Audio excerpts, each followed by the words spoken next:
السلام عليكم ورحمة الله. بسم الله الرحمن الرحيم. الحمد لله رب العالمين، وأفضل الصلاة وأتم التسليم على سيدنا محمد وعلى آله وصحبه أجمعين. So today I just wanted to cover one hadith and then offer some of my own thoughts on the subject, which is about mercy towards children. Abdullah ibn Amr ibn al-As, he relates from Ibn Sarh, he said that on the authority of the Messenger sallallahu alaihi wasallam, من لم يرحم صغيرنا ولا يعرف حق كبيرنا فليس منا. That whoever does not show mercy to our young and does not honor our elders is not one of us. Now, by the way, the chain of narration, it has the same problem in one of the earlier hadith that I mentioned before, in which one, let me test your memory, or is it too early? Might be too early. So when one of the narrators is unknown, right? So remember we talked about the science of the biographies of the narrators, right? So, this is the science of al-jarh wa ta'dil, trying to rate their authenticity and reliability. So sometimes you have a person and you don't know, well, who's that guy? So can that be an authentic hadith if the person's status is unknown?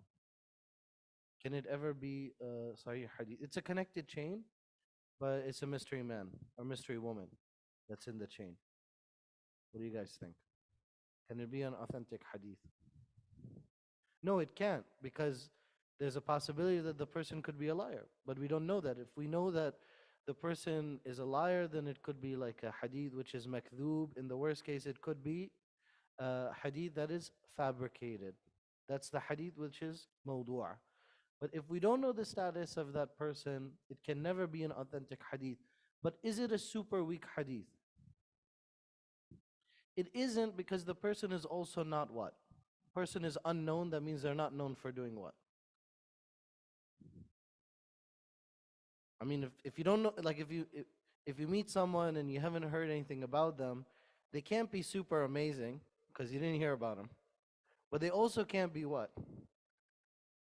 They can't be super bad, right? Right? They can't be that bad, because if the person was really bad, you would have heard about them, right? So that means they're not on the banned list of people that fabricate hadith, right? So just to kind of simplify things. So when you have a hadith in which the narrator is unknown, it's a hadith which is called majhul, right? And it's not extremely weak, but it's also not an authentic hadith. And usually we will not legislate based on it. This hadith falls in that category. So then why is it that we narrate this hadith? So for example, seek knowledge even to China. Anybody heard that hadith? Is that an authentic hadith? I'm seeing a lot of nods, yes. But the truth is, it's a weak hadith. How come I'm mentioning it if it's a weak hadith? Why am I mentioning? Why did I just told you a hadith that's weak? What's wrong with this Imam? He's giving us weak hadith. Right? In the TikTok Islam, I'll be banned, right? This guy doesn't know what he's talking about. Right? Why am I giving you weak hadith? Right? What about the one about China? Why is everybody repeated? Shouldn't there be some person to come and save the religion and tell everybody, don't repeat this hadith again? It's dangerous. Right? Why is that hadith not dangerous? What is it about seeking knowledge in China that's dangerous? Nothing. And the reason that we know that the hadith can be shared is because we don't legislate anything based on it. We don't build anything on the religion based on it. It involves fada'il al-a'mal, encouraging things, and most importantly, its meaning is confirmed by other authentic hadith. This is the most important aspect.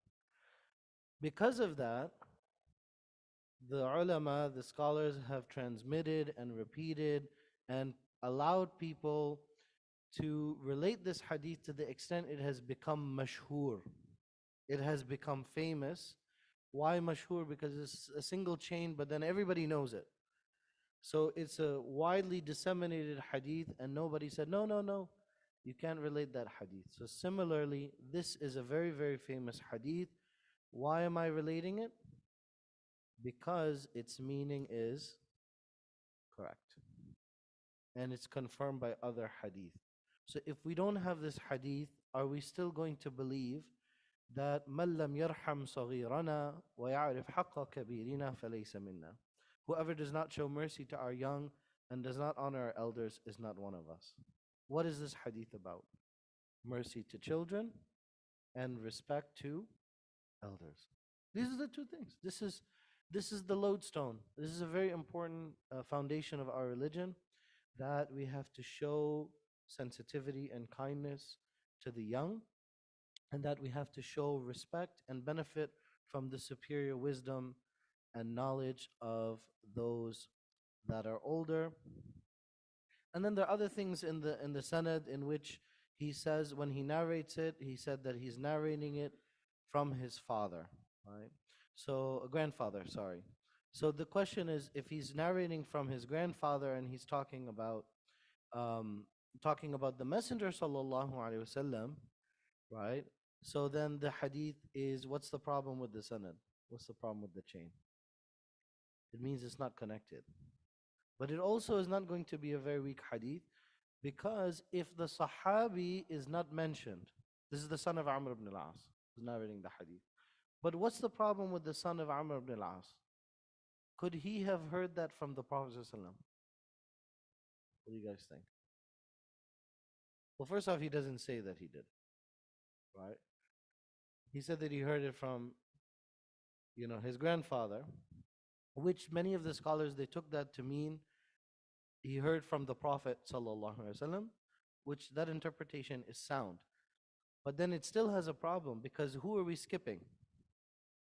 The son of Amr ibn al-As did not hear that from the Prophet ﷺ. We know that 100%. Why?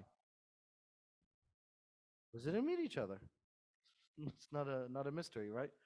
So when somebody says, like, if Ibrahim al-Nakhai, if Hassan al-Basri, right, if these people who are from the best of their generation, from the best of the ummah, and they said, the Prophet ﷺ said, are we going to take that?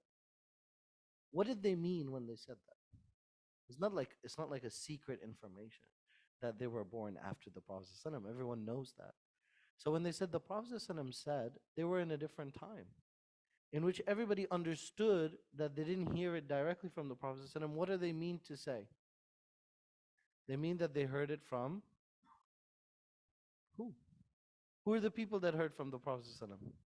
From a Sahabi. So they heard it from the Sahaba. Which one? Don't we need to check to make sure that the Sahabi is somebody reliable? I heard no somewhere. Who said no? Then you win. Everybody else is wrong. Why do we not care which Sahabi it is? Because all of the Sahaba are thiqa. All of them are, we believe in adalat. We believe that all of the Sahaba are reliable. Everyone that died on Iman, we relate hadith from them. So not knowing exactly which one is not a big deal and not a problem. Okay, couple of benefits. One of them is that in addition to showing mercy to the young, respecting the elderly, part of respecting the elderly means respecting those that have the most knowledge and the most wisdom. When we think of elders, who has the most knowledge and most wisdom among the elders, out of all of the elders? So of course, parents, that has a special status. Okay, so those that are older in age. But among elders, and who should we listen to especially? Who are the inheritors of the religion? Who are the ones that we should ask? Al-ulama. The Prophet ﷺ, he said, Al-ulama'u warathatul anbiya. So the scholars are the inheritors of the religion. So this is a big part of when we say respecting the old, it means following the people that adhere to the Quran and the Sunnah. So it's not just a matter of respecting them because one person's like 80 years old or 90 years old, but part of it is that when the person lived their life and reached 80 years old and 90 years old, what else did they do along the way? Is it just like they went through a lot of birthdays? What also comes with age? What comes with experience? Jazakallah. Experience. So the knowledge and wisdom that comes along with experience. Although interestingly, in the Quran, every time Allah talks about somebody getting knowledge and wisdom in the Quran, it's talking about who? It's like 3 or 4 places in the Quran. Every single time it's mentioned in the context of a youth. وَآتَيْنَاهُ الْحُكْمَ صَبِيًّا. He also talks about the people of Al-Kahf, the people of the cave, right? And how they were given knowledge and wisdom. So it's very interesting. In the Quran, the idea is present that knowledge and wisdom is not exclusively the purview of the elders, and that there are young people that are given that. For example, Abdullah ibn Abbas radiallahu anhuma. And when it comes to mercy, one of the great lessons here is that in order for a society to have love and mercy between the hearts, there has to be regard and sensitivity and kindness towards the young. Why is it important? On this individual level, we know, right? Because Allah is beautiful, He loves beauty. Allah is merciful. Why is it necessary on a societal level that young people should be treated with love? What happens if you don't treat young people with love? What will they lack? They will lack a sense of belonging, a sense of attachment within the society. Then there will be other negative externalities. And with what also happens if there's a lack of respect for the elderly, for seniors within a society, what happens? What are the negative externalities that come up on the societal level? Then it disintegrates because then there's a lack of morality and ethics. Because people don't show respect based on merit and based on position within the society. And so that means that the strong take advantage of the weak. And the last thing is we wanted to share the example of the Messenger sallallahu alaihi wasallam. Everybody knows Al-Hasan wal-Hussein, Sayyida Shabab Ahl al-Jannah, right? The grandsons of the Prophet sallallahu alaihi wasallam, how they used to run in the masjid, how the Prophet sallallahu used to pray with them, how they used to climb onto him when he was making sajda, how once the Prophet sallallahu took Al-Hasan and he said, "Oh Allah, I love him and love the one who loves him." So you can look at it from the example of, okay, this is related to the merit of Al-Hasan, but this is also the speech of a grandfather. And it shows the kind of love that the Prophet ﷺ said in the presence of his grandchildren. He used to give importance to children and he made them feel important. Many of us as parents, grandparents, we compliment our children when? When do we compliment them the most? When they are not around. Right? When we're talking to other moms or we're talking to other people and we're like, oh, we don't want to make them arrogant, right? But in reality, that's not actually, it's counterproductive because then the person is seeking your validation. They're seeking your approval because they feel like they need to do so many things in order to earn that love. And the Prophet ﷺ, he used to give that freely. And so children did not feel like they lacked worth in the eyes of the Prophet ﷺ.